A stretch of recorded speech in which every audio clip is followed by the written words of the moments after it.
So today we're going to talk about the early Abyss meta. Now obviously it is still very early. We have 10 overall games to take a look at from all of the 4 different regions, and I'm just going to talk about some, broad themes that we've seen thus far.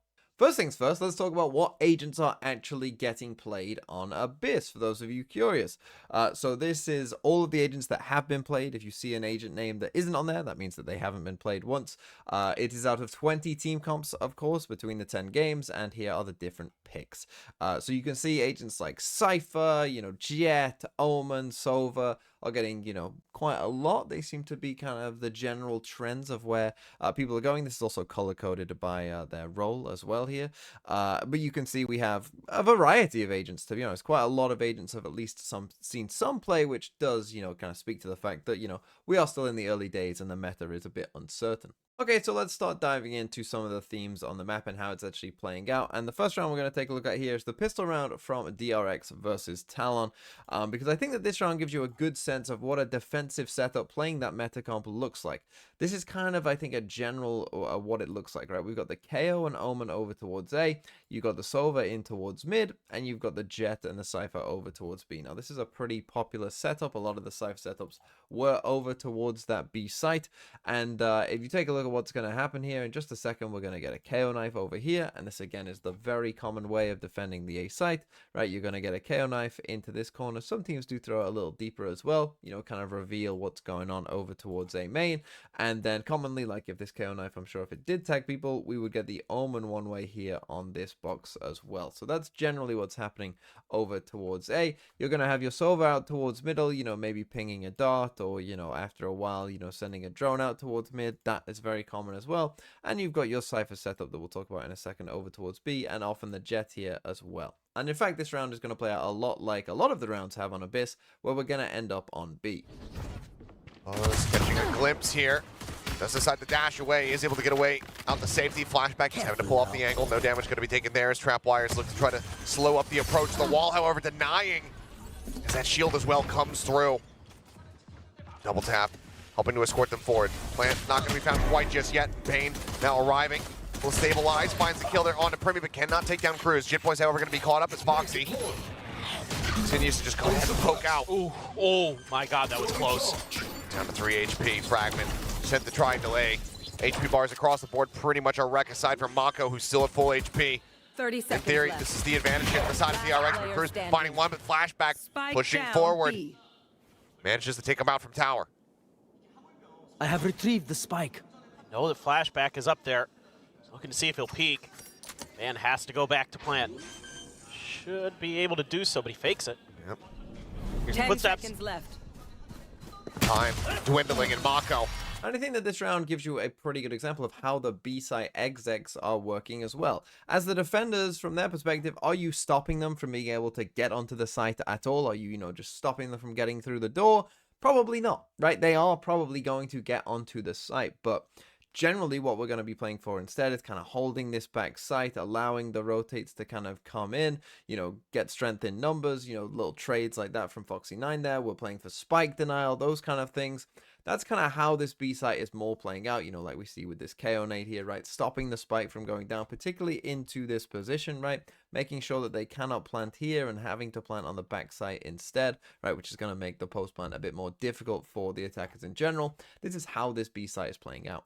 Sticking on the B site, as I mentioned before, we've seen a lot of Cipher setups on the B site, and this is a round from Team Secret versus Talon, actually the first game we saw on Abyss, and in my personal opinion, we have seen a lot of Cipher setups like this one, but personally I don't think they're finding a ton of value. The rotate's going to be a little long. They have mid control so they can run through, but it won't be here in an instant. 30 seconds left. With that smoke now, Talon's over. It's going to take a little bit of time, and in that time, Talon will push up front, trying to eliminate some of the players who are. And so as you see that this Cipher setup didn't really cause too much delay, I think, in general, right? Talon were able to get onto the site and get where they wanted to be fairly quickly here. They also, I think, destroy this trip with a shock dart as well, which again, obviously is a very common thing, sort of a very common popular pick on this map. So there is going to be a lot of, shock darts destroying these trips. And so just in general, I felt like, quite a few of the Cipher setups, people weren't either running into the trips or they weren't able to get a kill when they did run into them, or, setups were just being destroyed by Silver Shock Darts. However, that's not to say that I think that Cipher is a bad pick on this map, or that all of the setups were useless and didn't find value, because here's a good example from that DRX Talon game where DRX did find a lot of value from Cipher. Trapwire's waiting for him on the opposite side, though. Whoa, whoa. Shocking. So the relay bolt slides right into it. The stun 30 seconds through. left. Flashback able to collect 2 kills. He and Cruz both falling for it. Solid headshot from Jit Boys will put that buzz, gets rid of the outlaw. As Cam gets the spot out onto Primi. Push forward, the re-trigger. The re-swing, the flashback at risk. Just managed to break that double tap shield. Main jumping up over the top, swooping in from above. And this is the interesting dynamic for Cyphers on this B site, I think, that it is such a big site that if you do want to commit yourself to this kind of position where you are much more likely to find value from your own trips, you know, rather than playing, you know, a more passive angle like back here, you just are much more likely to get a kill or something from this position. But obviously it is more risky because even when you have cages and stuff to escape, you know, the escape time is pretty long from this position. You might not be able to get out. So, but now let's come to the A site. And in general, the A site has been less popular to hit than the B site. And I think there's a couple of reasons for that. One, it might just be a little bit harder to actually get in onto the site itself. That's probably the first reason. The second reason is, you know, when you're trying to plant inside perhaps some of these normal, you know, more protected spots, it's still quite difficult, right? Because we might be, you know, smoked off here, you know, in towards kind of heaven. But the thing is that doesn't protect you from this spam. And I think that this round in the Paper X DRX game is a very good example that, you know, you can take the A site and you can get there, but it can still get very messy and you might end up having to do, you know, some pretty crazy things and end up in a bit of a chaotic round. It's now up 4-2. And now they swap. Flashback swaps to A. You know that now's the time that Paper X has to try something new. It's going to be the anchor. He escapes from the 0 point. 0 point does not catch. Rolling Thunder is online. Something has that as well as the Vandal in his back pocket. Forsaken. Overdrive can come through. For now, Bane's going to be jumped back, but there's the reveal. Shock Dart not going to find the connection there. Divine is going to be pulling back, but something holds his ground.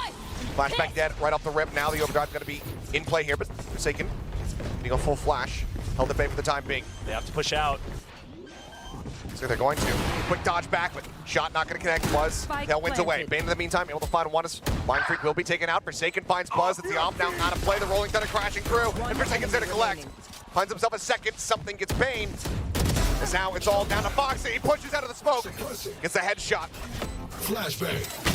Confirms one, but as he jumps up onto the rope, Divine. Yeah, this round I think is a pretty good example to you of, you know, some of the problems that you might face on this map, on this site, where, you know, we're trying to get the spike down, but an Omen flash, we're getting shock darted. And again, you see that we're basically, from the defender's perspective, we're kind of doing the same thing where, you know, we're looking to hold potentially onto the backside. Obviously, we get a kill there onto flashback, which obviously isn't great for DRX, but we're just looking to hold kind of, you know, these areas. We're hoping to hold onto the backside if possible, and then kind of flood in from there, play spike denial, you know, and kind of defend the site that way. So again, not maybe a traditional, like, you know, just stop them coming into the site, like the choke point is where they stop. You know, we're going to get 3 kills when they get out of the choke point.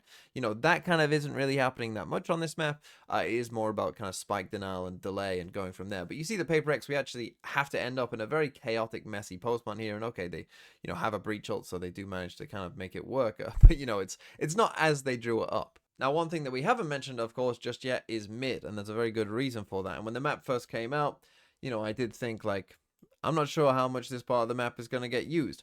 However, there are certain teams, and Leviathan were a good example of this, who were running a bit of a different comp, right? Most of the same agents, but we are running a Harbor instead. And I think if you do run double controller, like Leviathan are doing here, this is one of the big advantages in that you can actually kind of take some space in towards mid. This is their pistol round here on the attacking side against Crew. And you can see that that is pretty much exactly what we do, right? We Harbor smoke off this, you know, we Sova dart out here, and now we're going to come and do a B split, right? And obviously, particularly when we're running, you know, a Harbor Omen here, you know, we have a lot of refreshable smokes. This perhaps is much more likely, you know, to be something that we can do, as opposed to the single controller comps. This is very difficult to do because you just don't really have enough smokes, right? With just an Omen, you might go 1-2, but then you need this third one here that you don't really have. You might even want even more than that, to be honest.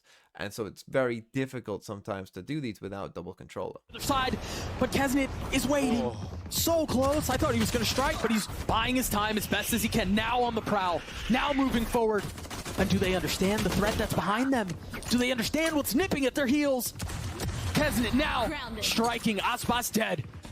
And yeah, the spike's going to be planted, but are they going to be able to hold it back? 3v3. Kesnet with Sheriff in hand, continuing to push forward. The molly to clear out backside. Nothing found as all members of Lev tuck behind. Try to get away. A dangerous angle, and Kesnet decides to take a blade out at the most inopportune time. Right there. And now Numbers the way of the attack. A tap of the spike. And it's just a bait. It's just a threat. Melser, a very bold approach. Now, another thing I thought that was interesting about this round was the way that Leviathan played this post plan, and we're going to talk about the post plans in a second as well.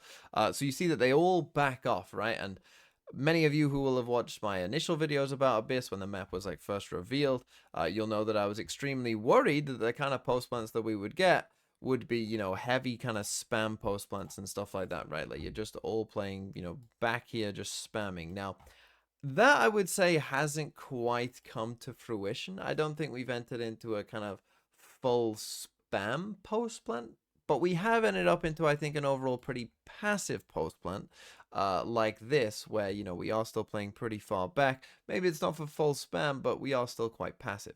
And so on the whole, maybe the post-plant spam stuff hasn't been quite as bad as I worried that it would be, to be honest, and that's a good thing. Trust me, that is a very good thing. But this round from Team Heretics is going to show that if you really want to lean into it, it is still possible. Here. The approach now. So it looks like a far more clear-cut affair towards that B site, but you can see the adjustment of utility. Mr. Fallen traditionally had been applying that towards middle, trying to kind of, I guess, solidify that hold there. But this adjustment could cause issues for Heretics. Divide gonna go through, Flash is there, and they should be able to get a plant for this. I don't know if there's anything that's here to deny it. Deadlock trap just to stun them, but that's about it. Spike's planted. They should be happy. They should be able to get into a deeper post plant now. Able to kind of divide this map into a far more manageable piece, but still, this could be bid from Cracks, but they need value from it. It can't just be to clear sight. Maybe on the first try, but still, tries to send it, may have caught Mini Boo there. Yeah, absolutely, out of Captain. You want to go for this? He needs some help if he wants to. He's trying to hold at least the angle, force them to swing, force them into a pressure position. He's gonna jump across. He has to, at some point, but the timing's everything. And now the tap on the spike, no one's fully responding. He's going to back away from this. They still need to try and clear this back line. Oh, and the spam, they've already got it worked out. Boo's there to deny. Heretics look in control. But that is the Abyss meta so far. I'm interested in what you guys think, where you think the meta might go. Personally, one direction that I'm kind of looking towards is some of these no Sentinel comps, or, you know, no info Sentinel comps, right? With no Cipher or no Killjoy, those kind of comps. I am interested in those kind of comps because they've done decently well thus far in kind of the sample size of games we've had. And as I said, some of those Killjoy and Cypher setups, I'm not sure have been the most effective, but on such a big map, I know a lot of people will think that that's just foolish to, you know, play no Sentinel. But I am interested in those kind of questions and what you guys might think.